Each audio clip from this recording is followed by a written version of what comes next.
Hey, we're here with keynote speaker Alex Steffen. You spoke yesterday about the importance of density in solving some of the world's problems. What'd you mean by that, and what type of stereotype or tradition normally comes along with density that you'd like to counteract?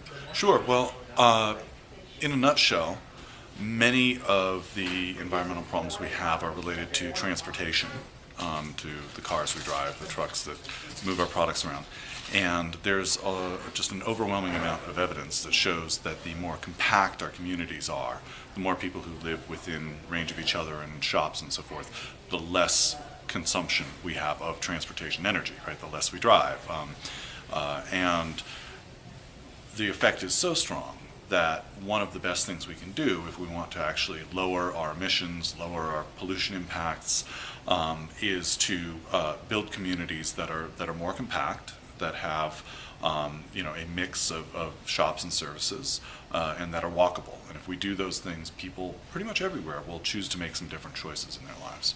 And how long does that lag time normally take for someone who does move into a city situation to get fed up with the everyday travel or traffic headaches and stuff like that? You mentioned lag time yesterday. How much is that normally? Well, I mean, I do think there are some people who, their attitude is you can pry my steering wheel out of my dead cold hands, But I think most people begin to start a process where they realize certain trips are easier to do certain ways, or just more convenient, more relaxing. And very few Americans are likely to completely stop driving, right? But I think if we can expand that spectrum, where there's some people who maybe they really love their cars and they're not interested in changing the way they are, but there are also a lot of people who are living in urban contexts who maybe decide they don't need a car, that once in a while they can take a car sharing car like a Zip car, and they can bike and walk and take transit for the rest of their trips. If we can expand that spectrum so that there are more people living lives where they either don't need cars or they have, fewer demands on their cars, then we will really have shifted things, and that can happen quite quickly. You had a great analogy about a drill, how we buy drills, we hardly ever use them over the lifespan, and we don't think about what it took to actually build that drill and get it over here.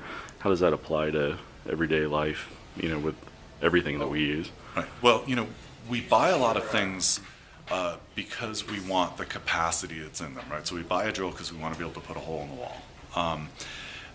And many times we haven't really thought through in any kind of rational way, like whether that capacity is important enough that we need to own that thing, right? It's just easiest. Like we need that thing, okay, I'll go buy it, right?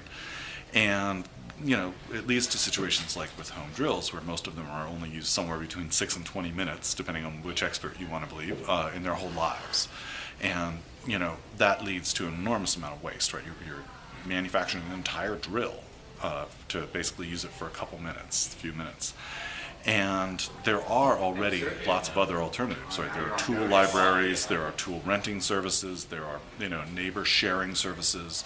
There are lots of ways you can get your hands on a drill if you need one for a few minutes.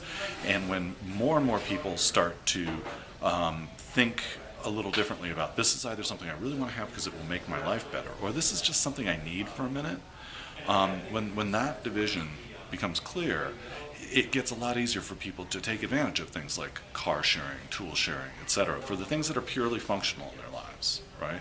And to really focus their more sustained energy on things they really want to have around them. And what's next? Are the data showing that people are moving into cities and are adapting to this lifestyle? Yeah, well, I mean, the single largest fact about humanity is that we are becoming rapidly urbanized, right? About half of the population lives in cities worldwide, and over the next 40 years that's going to go up to essentially everybody, if you count not only the people who live in the cities, but people who live close by. It'll be about 90% of the population living within one day's travel of a major city by 2050.